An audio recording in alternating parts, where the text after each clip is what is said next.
Hello everyone, welcome to Punjab Success Mantra. आज के lecture में हम डिस्कस करेंगे ऑपरेशन नार्कोस।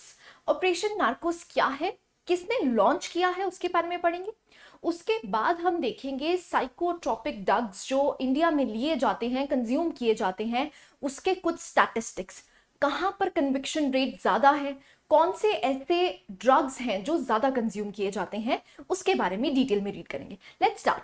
उससे जाने से पहले आप कुछ हमारे फ्री इनिशिएटिव्स देख सकते हैं। फॉर एग्जांपल, आपसे 10:15 करंट अफेयर्स डिस्कस किया जाता है, daily current affairs issues specially for PCS, that is 12 PM, daily 10 MCQ revision for PCS 2 PM। ऐसे ही वन लाइनर पंजाब जीके आपसे 3 PM डिस्कस किया जाता है।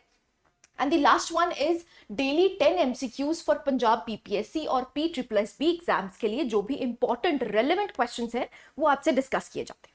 So let's start the topic.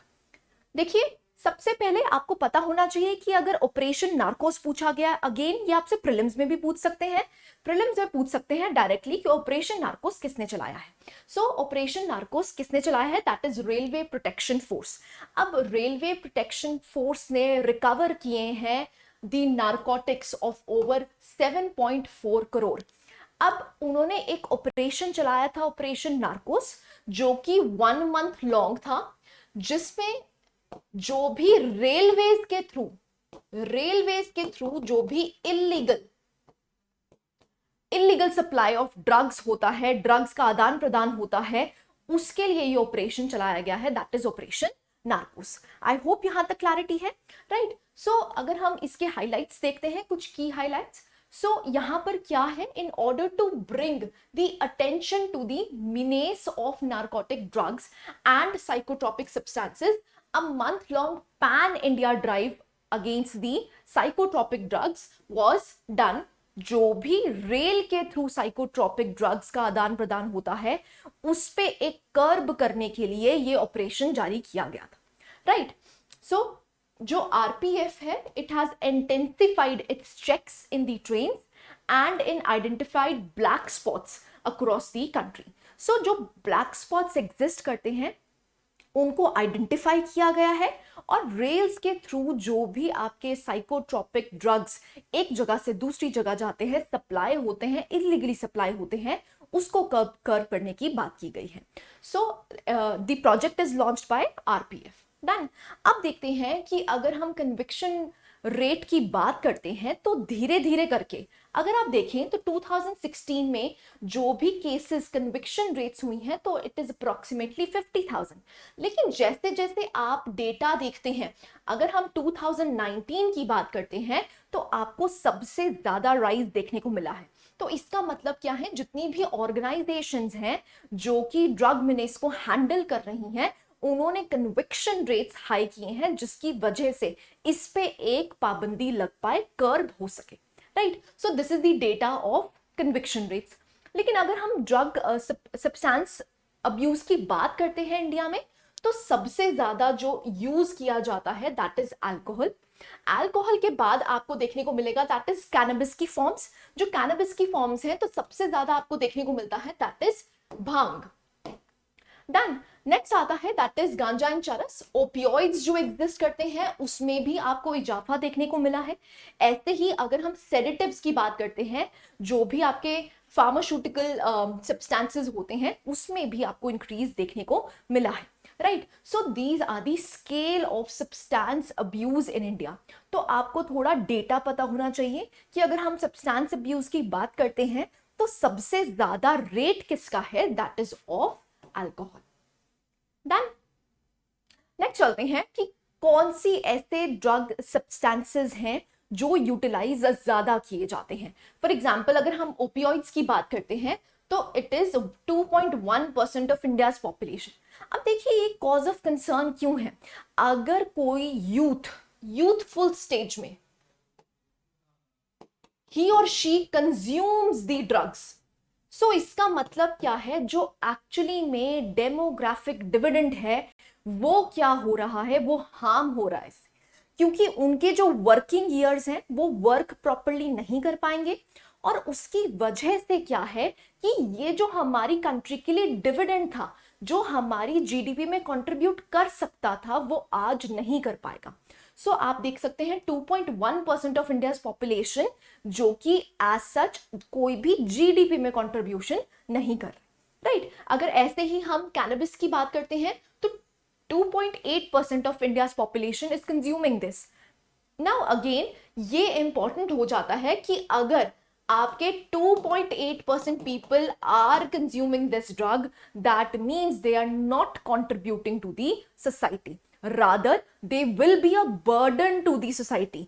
अगर हम गवर्नमेंट की बात करते हैं तो ये एक बर्डन बन जाएंगे, किसके लिए? गवर्नमेंट के लिए, क्योंकि इनको प्रोटेक्शन देनी पड़ेगी, उनको हेल्थ केयर प्रोवाइड करनी पड़ेगी, राइट।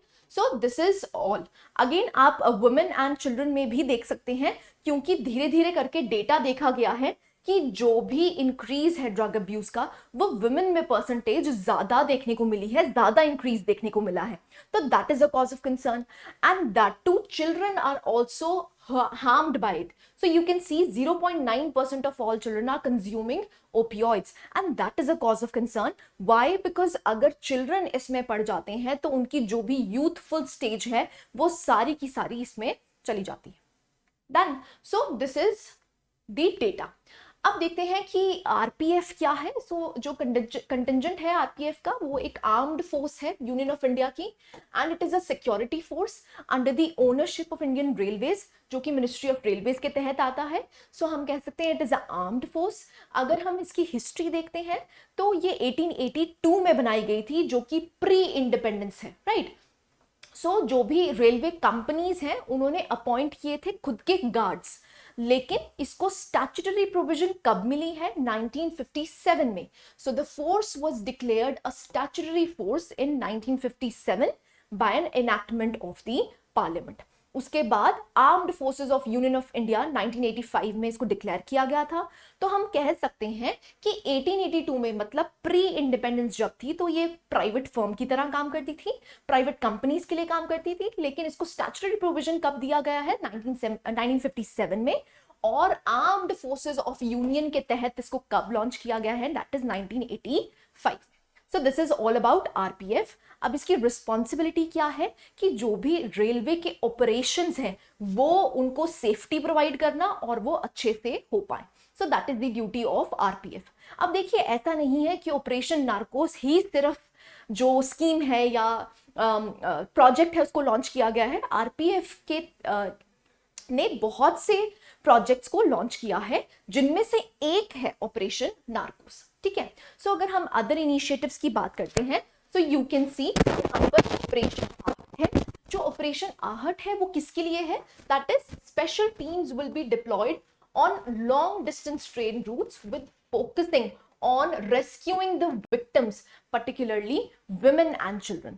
So अगर उनकी ट्रैफिकिंग हो रही है या रेलवे के थ्रू एक्सप्लॉयटेशन हो रही है, सो उनके लिए कौन सा ऑपरेशन चलाया गया है? दैट इज ऑपरेशन आहट।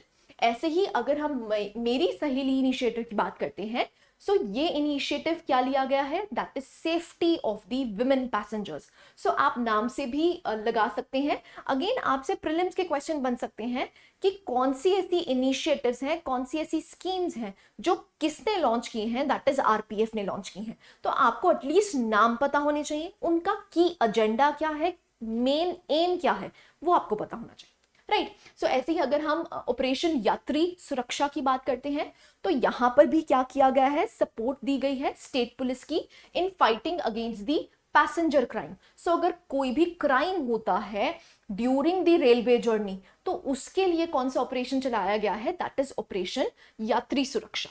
ऐसे ही ऑपरेशन नन्हे फरिश्ते। अब नन्हे फरिश्ते हैं तो ऑब्वियसली बात है चिल्ड्रन से रिलेटेड होगा।